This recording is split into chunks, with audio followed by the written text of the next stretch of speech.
आप सबको नमस्कार दोस्तों। आई होप कि आप सब बहुत अच्छे होंगे। दोस्तों, डोनाल्ड ट्रंप का फ्रस्ट्रेशन इतना ज़्यादा बढ़ चुका है, रशिया को अभी 10 दिन का अल्टीमेटम टाइम दिया है कि तुम यदि यूक्रेन के साथ 10 दिन के अंदर पीस मेंटेन नहीं करोगे या पीस डील नहीं करोगे तो तुम्हारे ऊपर हम सेकेंडरी सैंक्शंस लगा लेंगे। और ये भौखलाहट डोनाल्ड ट्रंप का देखने को मिल रहा है। और इसके साथ साथ इन्होंने इंडिया और चाइना को भी लपेटे में लिया है।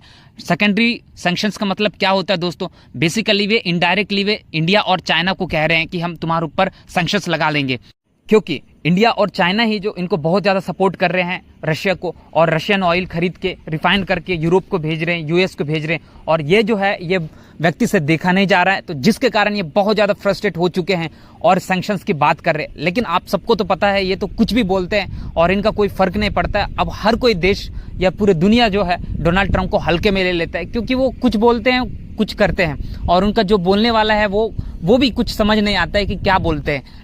लेकिन रशिया भी कहाँ चुप रहेगा। देखो आपने किस पर हाथ डाला है। यदि आप सैंक्शंस की बात करेंगे कोई दिक्कत नहीं, इन्होंने और तगड़े से इन्होंने जो यूक्रेन पर जो है बॉम्बिंग करना शुरू कर दिया, ड्रोन स्ट्राइक करना शुरू कर दिया, मिसाइल दागना शुरू कर दिया। मतलब ये भी रशिया भी खड़े हैं। रशिया तो ये भी अल्टीमेटम दे दिया, देखो तुम यूक्रेन के साथ युद्ध नहीं करोगे, यदि सेकेंडरी सैंक्शन लगाओगे तो वो सीधा यूक्रेन वो रशिया और अमेरिका के युद्ध होगा।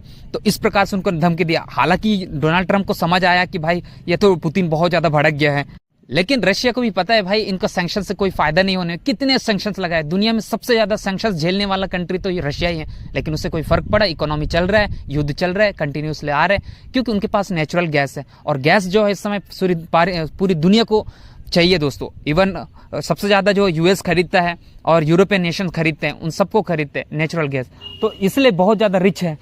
कुछ दिन पहले ही इन्होंने ब्रिक्स को धमकी दिया था, ब्राजील, चाइना, इंडिया को धमकी दिया था कि रशिया से तुम ट्रेड मत करो, जिसके कारण बहुत बड़ा सैंक्शन झेलना पड़ेगा। लेकिन इन्होंने बहुत उसका कोई इग्नोर करके आगे बढ़ना शुरू कर दिया। लेकिन अभी चाइना और इंडिया को टारगेट किया है।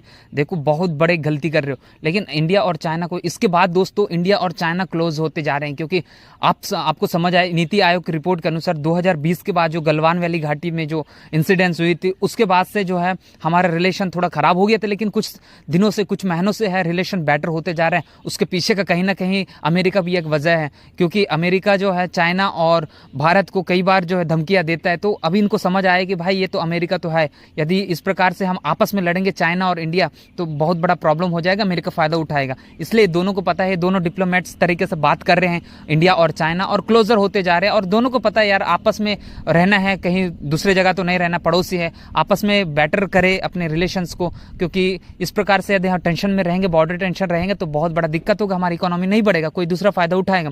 इसलिए जो दोनों को समझ है कि हम अच्छे अभी ट्रेड डील भी करेंगे इंडिया और चाइना, और ये बहुत अच्छा होगा दोस्तों। लेकिन कहीं ना कहीं डोनाल्ड ट्रंप के भुखलाहट कुछ समझ नहीं आ रहे और बहुत ज़्यादा फ्रस्ट्रेशन हो गया इनके।